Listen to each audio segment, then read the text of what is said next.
Olá, seja bem-vindo a mais um episódio de Bíblia Hebraica Pura e Simples. Nós vamos hoje dar continuidade ao tema do dízimo.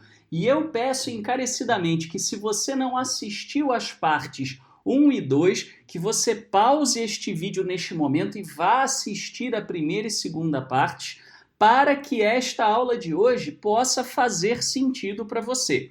Então, recapitulando, nas aulas anteriores nós vimos que dízimo significa um décimo, e nem sempre quando esse termo aparece nas escrituras, o contexto é um mandamento. Nós vimos que quando há mandamento de dízimo, e são 4 no total ao longo da Bíblia Hebraica, nós vemos que sempre se aplica a plantio e a criação de gado, ou seja, a produção de alimentos.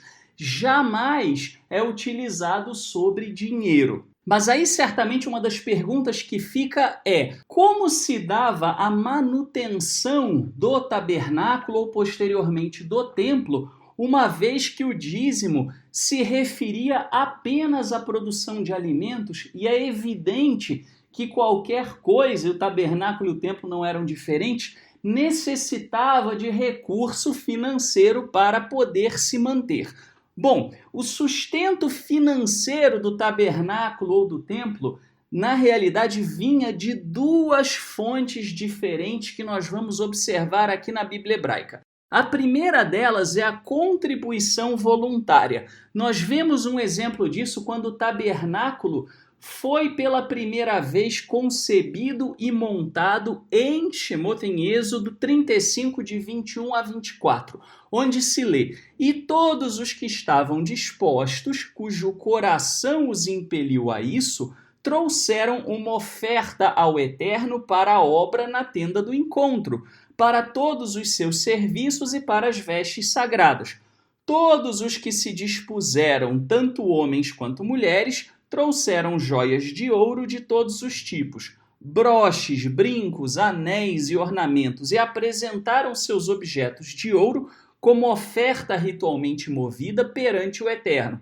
Todos os que possuíam fios de tecido azul, roxo, vermelho, ou linho fino, ou pelos de cabra, peles de carneiro tingidas de vermelho ou couro, trouxeram-nos. Aqueles que apresentaram oferta de prata ou de bronze trouxeram-na como oferta ao Eterno, e todo aquele que possuía madeira de acácia para qualquer das partes da obra também a trouxe." Então nós vemos aqui que as ofertas voluntárias eram uma das fontes de renda do templo ou do tabernáculo. Porém, evidentemente, quando você fala de oferta voluntária, você pode ter o seguinte problema: aquilo que o povo se dispõe de livre vontade a doar pode não ser necessariamente suficiente para cobrir os custos daquele local. O que acontecia então? Você tinha uma segunda cobrança que aparece, por exemplo, em Êxodo 30, de 13 a 15, que era o chamado meio ciclo do chamado ciclo do templo, que era uma unidade de medida em prata que era utilizada como referência monetária. Nós lemos o seguinte: "Dará cada um ao ser alistado meio ciclo, segundo o ciclo do santuário." Meio ciclo é oferta ao Eterno.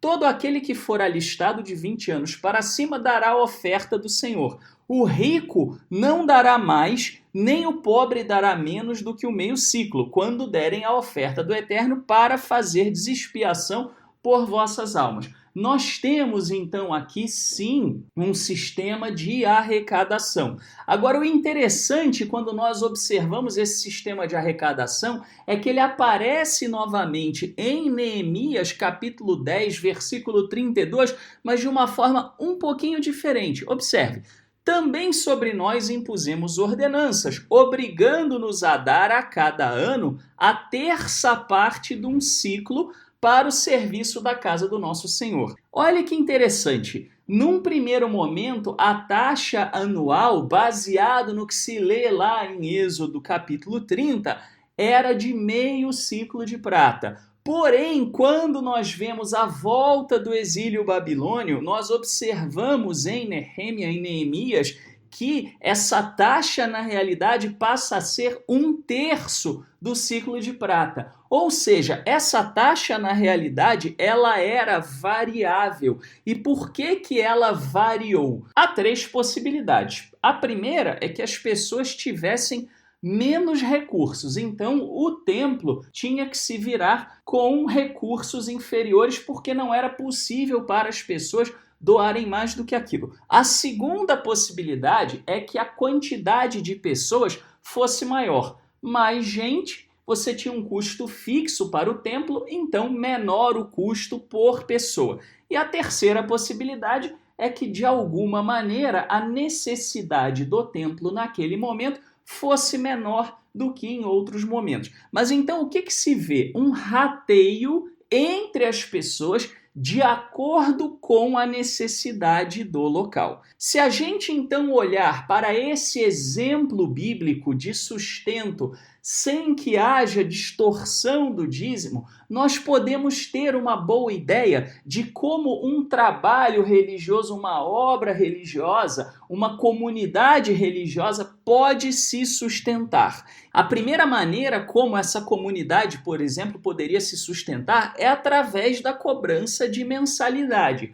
O que seria essa mensalidade? Nada mais, nada menos do que um rateio das despesas entre os membros. É muito simples. Se todos juntos formam uma comunidade e a comunidade tem um custo mensal de R$ 2.000 e tem 20 membros, então cobra-se uma mensalidade, por exemplo, na casa dos R$ 100 para cada membro. Os números, evidentemente, aqui são fictícios apenas para fins de exemplo. E a outra maneira de haver um sustento é através de doações voluntárias. Essas doações voluntárias, elas poderiam cobrir outras despesas, elas poderiam reduzir, por exemplo, o valor da mensalidade, ou elas poderiam, por exemplo, ser utilizadas para cobrir os custos daquelas pessoas que naquele momento não tem condições de pagar uma mensalidade naquele valor. Então, cobrindo parcialmente o valor necessário ou cobrindo totalmente, caso a pessoa, por exemplo, esteja desempregada, passe muita dificuldade, etc.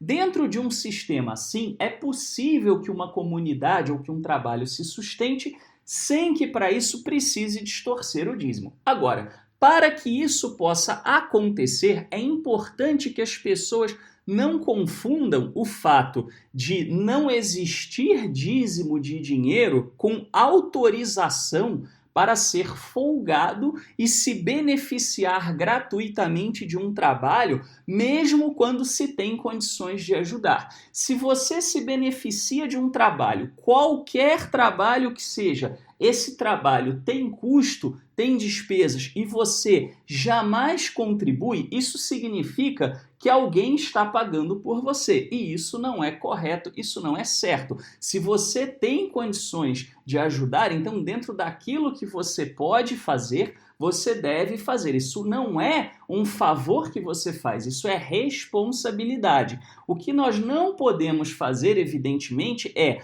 para compensar a questão da responsabilidade, distorcer o mandamento do dízimo. Devemos conscientizar as pessoas sem, para isso, pegar um mandamento bíblico e ler de uma maneira absolutamente descontextualizada. Dito isso, vamos dar uma olhada em como é que o dízimo é mencionado nos profetas. Para surpresa de muitos, existem apenas 2 menções em todos os profetas acerca do dízimo. A primeira delas acontece em Amós. Nós vamos ler então capítulo 4, de 4 a 6, onde o profeta Amós critica o reino do norte, isso posterior à divisão de Israel entre reino do norte e reino do sul.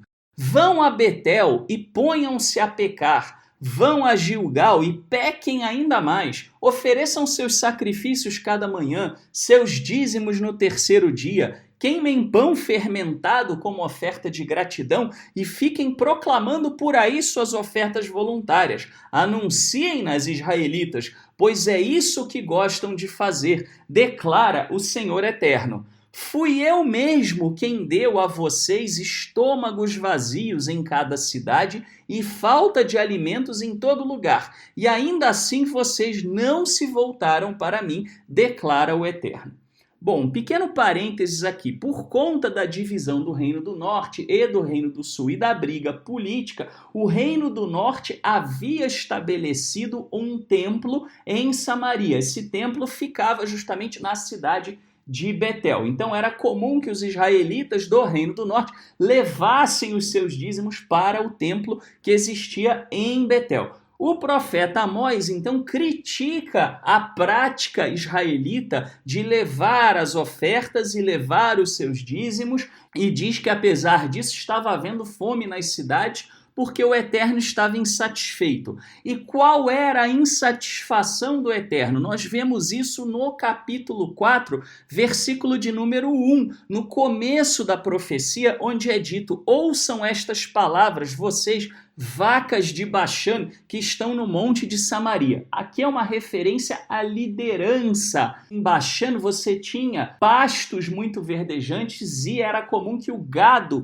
ali ficasse pastando. Portanto, as vacas de Baxã aqui eram os líderes que se aproveitavam dos melhores pastos. Vocês que oprimem os pobres e esmagam os necessitados e dizem aos senhores deles: tragam bebidas e vamos beber. Ora, qual é a crítica, então, do Eterno aqui? Justamente a exploração que havia sobre o povo. O dízimo, inclusive, na maioria das vezes, quando você tinha uma situação de desigualdade social, ele não era dado pelo povão que não tinha terra, ele era dado pelos senhores de terra. E, portanto, aqui, justamente esses senhores são criticados e sofreram pesada interferência do Eterno por conta justamente de explorar o povo. É irônico, para dizer o mínimo, que num contexto aqui onde o dízimo é mencionado, embora de passagem, fale-se sobre a questão da exploração dos necessitados, que é justamente algo que acontece em nome do dízimo em muitas religiões. E esta passagem aqui é um dos exemplos do que o Eterno pensa a esse respeito. Vamos agora, portanto, falar de uma das passagens mais aguardadas. Vamos falar de Malaquias, capítulo 3. Nós vamos ler do versículo 8 até o versículo 11 para poder pegar todo o contexto daquilo que é citado, embora muitas pessoas só citem o versículo 10. Vamos lá. Roubará o homem ao Senhor? Todavia vós me roubais e dizeis: em que te roubamos? Nos dízimos e ofertas alçadas. Vós sois amaldiçoados com a maldição, porque a mim me roubais, sim vós, esta nação toda. Trazei todos os dízimos à casa do tesouro, para que haja mantimento na minha casa. E depois fazei prova de mim, diz o Eterno dos exércitos, se não vos abrir as janelas do céu e não derramar sobre vós tal bênção, que dela vos advém a maior abastança. Também por amor de vós reprovarei o devorador, e ele não destruirá os frutos da vossa terra, nem a vossa vide no campo lançará seu fruto antes do tempo, diz o Eterno dos exércitos. Aqui nós temos algumas dúvidas que surgem. Primeiro, o que é essa casa do tesouro? Segundo, o que era a casa do Eterno e o que eram os mantimentos da casa do Eterno? E que bênção é essa que as janelas dos céus abririam e derramariam? E por fim, o que era o devorador? Bom, antes de nós entrarmos então em cada um desses elementos, é importante manter em mente, conforme nós dissemos e provamos na aula 1, que dízimo era dado exclusivamente sobre produção alimentícia, mais especificamente criação de animais e plantio e colheita. Primeiramente, vamos entender essa passagem que diz: trazei todos os dízimos à casa do tesouro. No hebraico nós temos Beth ha-otsar, no hebraico bíblico, Bet ha-otsar, no hebraico moderno. Bom, Beth vem do termo Bait, no hebraico bíblico, Bait, no hebraico moderno, que significa casa. E Otsar vem de Ossar, no hebraico bíblico, ou Atsar, no hebraico moderno, que significa armazém. Então, o que nós temos literalmente aqui é uma casa de armazenamento ou um local onde se armazena algo. E fica mais clara a função dessa casa de armazenamento, dessa casa do tesouro, quando nós lemos a descrição sobre ela em Neemias 10, de 37 a 39. Observe o que é dito. E que as primícias da nossa massa, as nossas ofertas alçadas, o fruto de toda a árvore, o mosto e o azeite traríamos aos sacerdotes, as câmaras da casa do nosso Senhor, e os dízimos da nossa terra aos levitas, e que os levitas receberiam os dízimos em todas as cidades da nossa lavoura, e que o sacerdote, filho de Arão, estaria com os levitas quando estes recebessem os dízimos, e que os levitas trariam os dízimos dos dízimos à casa do nosso Senhor, às câmaras da casa do tesouro, porque aquelas câmaras os filhos de Israel e os filhos de Levi devem trazer ofertas alçadas do grão, do mosto e do azeite, porquanto ali estão os vasos do santuário, e que assim não desampararíamos a casa do nosso Senhor.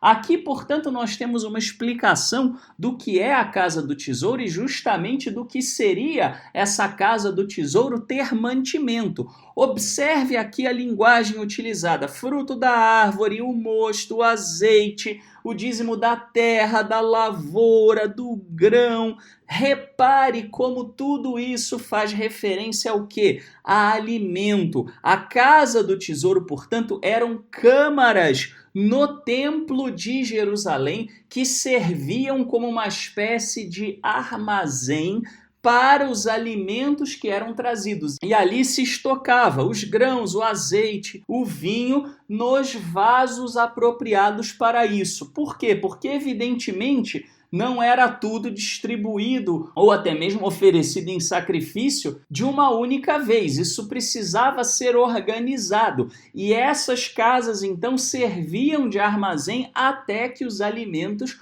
fossem distribuídos da maneira como deveriam. Portanto, quando é dito em Malaquias para trazer os dízimos à casa do tesouro, Malaquias está dizendo que o povo deveria levar 1/10 da produção agrícola e 1/10 da produção pecuária para os armazéns do templo, onde esses alimentos ficariam estocados.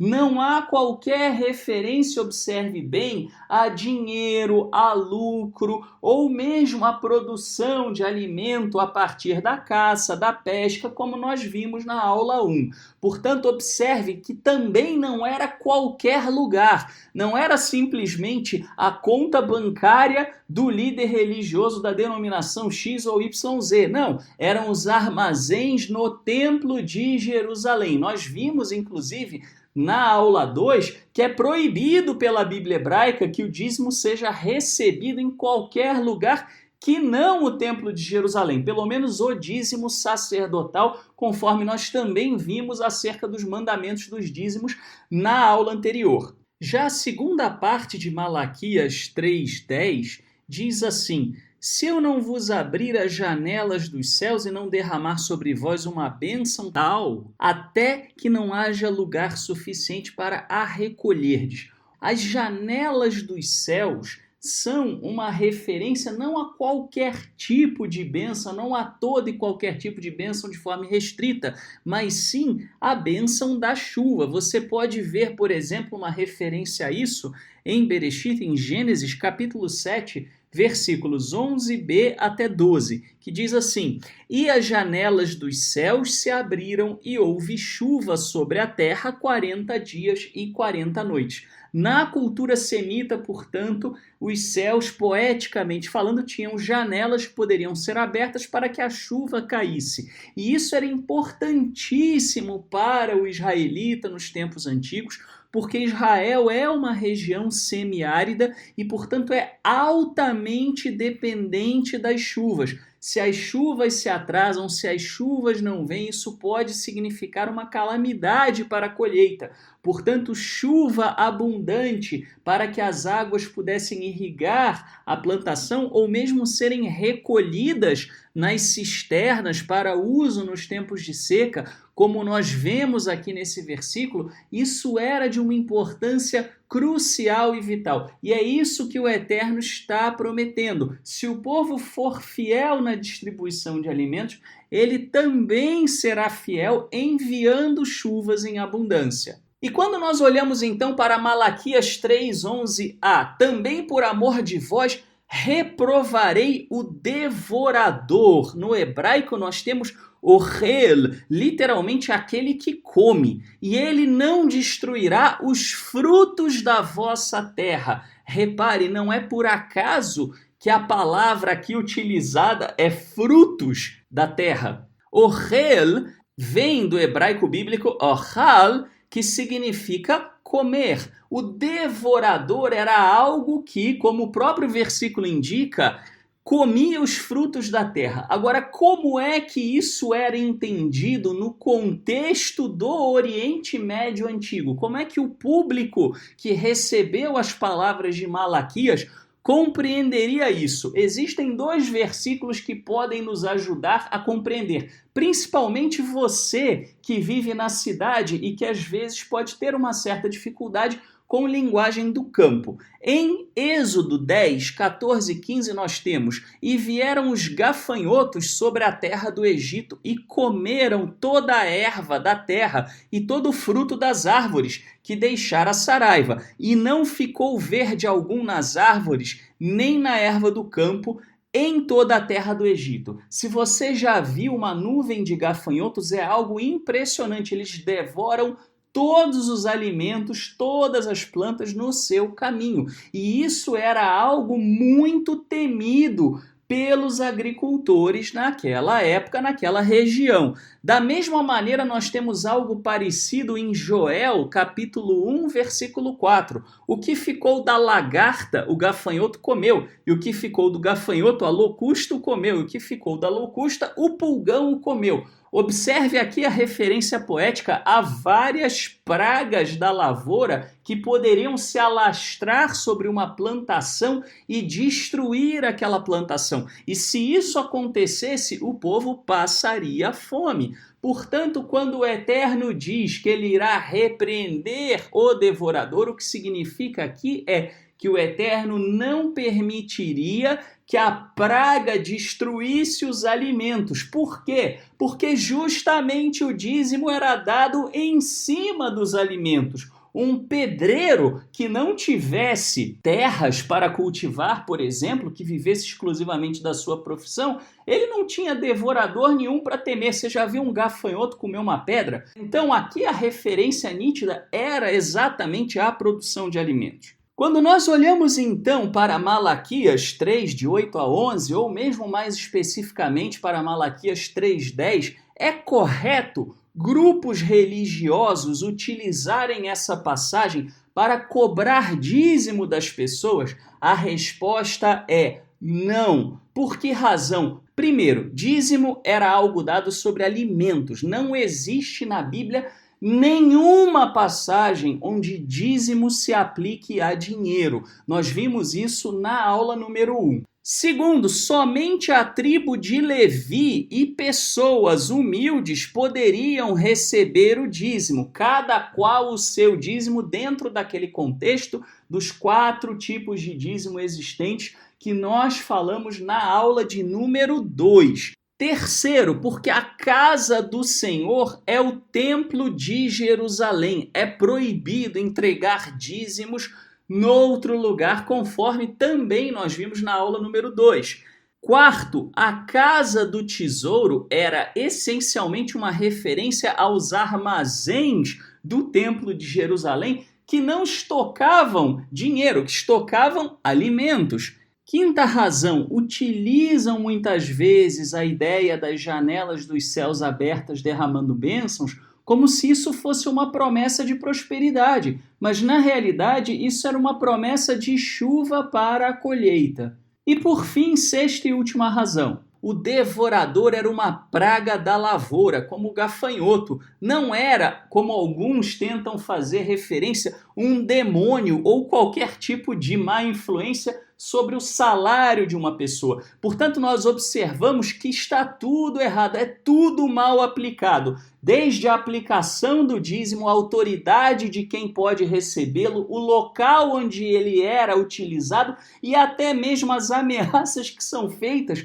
de forma descontextualizada sobre aqueles que não se dobram aos caprichos da liderança que distorce as escrituras. Portanto, resumindo o que nós vimos aqui hoje. Primeiramente, o templo se sustentava com doações e rateio de despesas. Qualquer obra pode seguir esse modelo, não há necessidade de distorcer o mandamento do dízimo para assegurar o sustento. Distorcer as escrituras nunca se justifica, não importa quão nobre você possa achar que o objetivo seja. A verdade deve sempre prevalecer.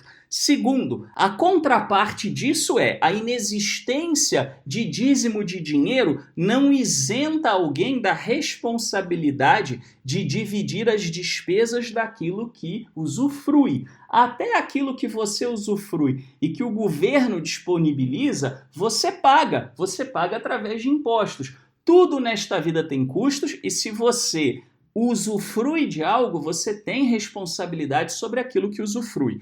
Terceiro, o devorador em Malaquias 3 não é um demônio e sim uma praga de alimentos. E quarto, nenhuma menção nos profetas, e são poucas, como nós vimos, são apenas 2, justifica a cobrança de dízimos por parte das religiões modernas. Fazer isso é, sim, distorcer as escrituras. E distorcer as escrituras é mais do que perigoso, é pecado gravíssimo. Na aula que vem, nós vamos falar sobre a questão do dízimo antes da lei mosaica, que é um tema que ainda precisa ser abordado. Aguarde até lá, espero que você tenha gostado desta aula e se você se beneficiou e se beneficia dos estudos do nosso canal, nós evidentemente não cobramos dízimo aqui, mas pedimos que você pratique a retribuição para que nós possamos justamente fazer cada vez mais, produzir mais estudos e continuar abençoando você com o conhecimento da Bíblia hebraica pura e simples. Até a próxima, se o Eterno assim nos permitir.